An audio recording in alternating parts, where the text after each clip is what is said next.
of Dr. B.R. Ambedkar, the father of our Indian Constitution, who played a pivotal role in shaping our nation. With this, may I now request Honorable the Chief Justice of India, Justice Sanjeev Khanna, to please share his thoughts with us on this special occasion.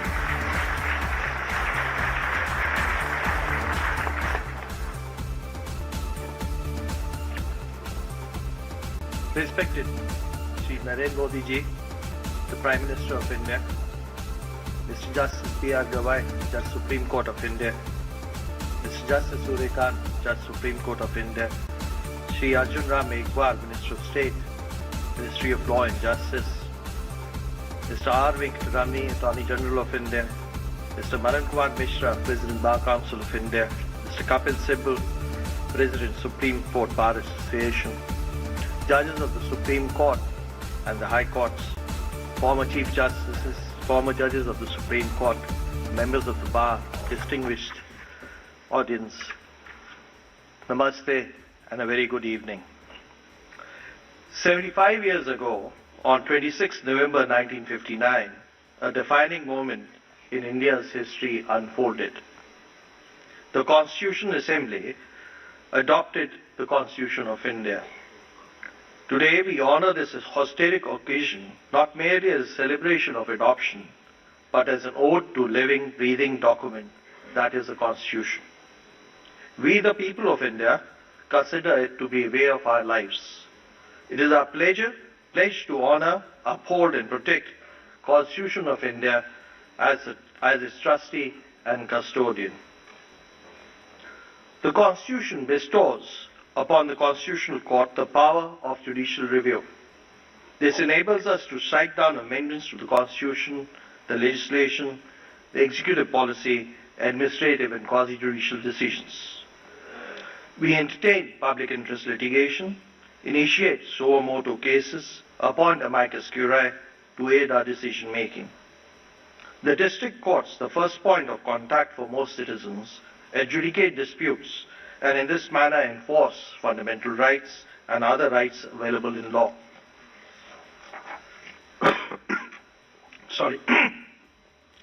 The role of a judge is often likened to walking on a razor's edge.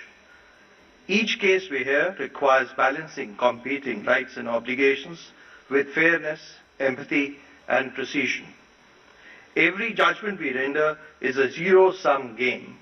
It inevitably creates winners and losers, inviting celebration from some and criticism from others. This is dual. This is the duality which invites scrutiny into the functioning of the courts.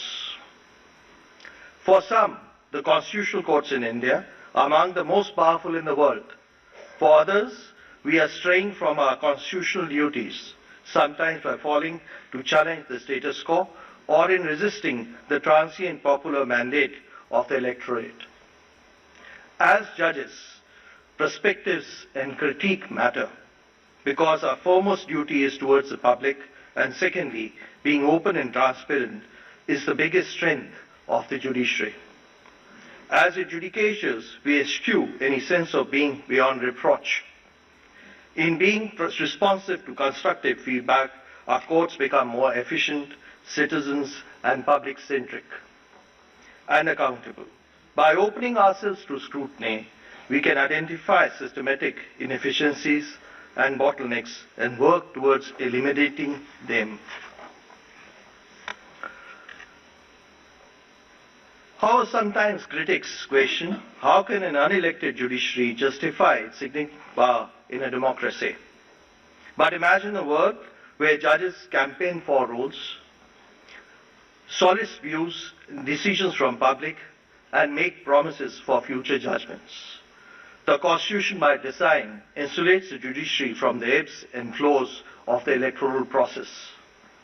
This ensures that its decisions are unbiased, without any fiction or ill will, free from external pressures, and guided solely by the Constitution and the laws. At the same time, each branch of the government is not a satellite independent or in an independent orbit, but rather a related actor which works in a degree of separateness. There is interdependence, autonomy, as well reciprocity. Each branch must honor its constitutionally assigned distinct role while nurturing interinstitutional equilibrium. When properly understood, judicial independence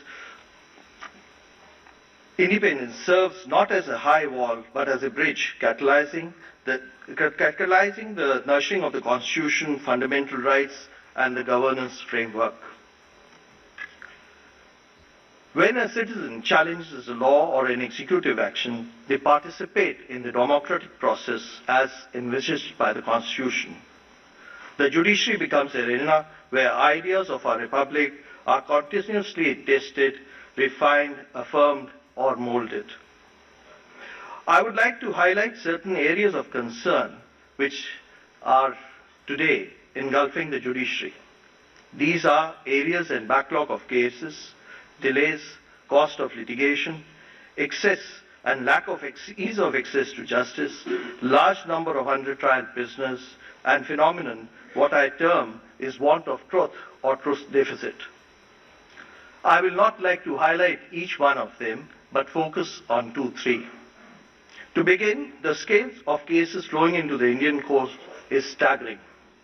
This year alone, our judicial system received over 2.8 thousand crore cases in the district courts and about 16.6 lakh cases in the High Court and around 54,000 cases in the Supreme Court. Therefore, it is not surprising that there are more than 4.54 crore cases pending in the district courts and 61 lakh cases pending in the high courts. These numbers reflect the challenge, and yet they represent deep trust citizens place on our courts as ultimate arbiters of justice. Our district courts have shown remarkable improvement in efficiency, particularly in civil matters. The case clearance rate, a key metric of judicial productivity, has risen steadily from 98.29% in 2022 to impressive 101.74% in 2024. Last year alone, our district courts resolved over 20 lakh criminal cases and more than 8 lakh civil cases. The Supreme Court too has enhanced its performance, with our case clearance rate climbing from 95% to 97%. These improvements, while encouraging, remind us that our journey towards efficient justice system is ongoing and a lot of steps have still to be taken. We must also thank the Government of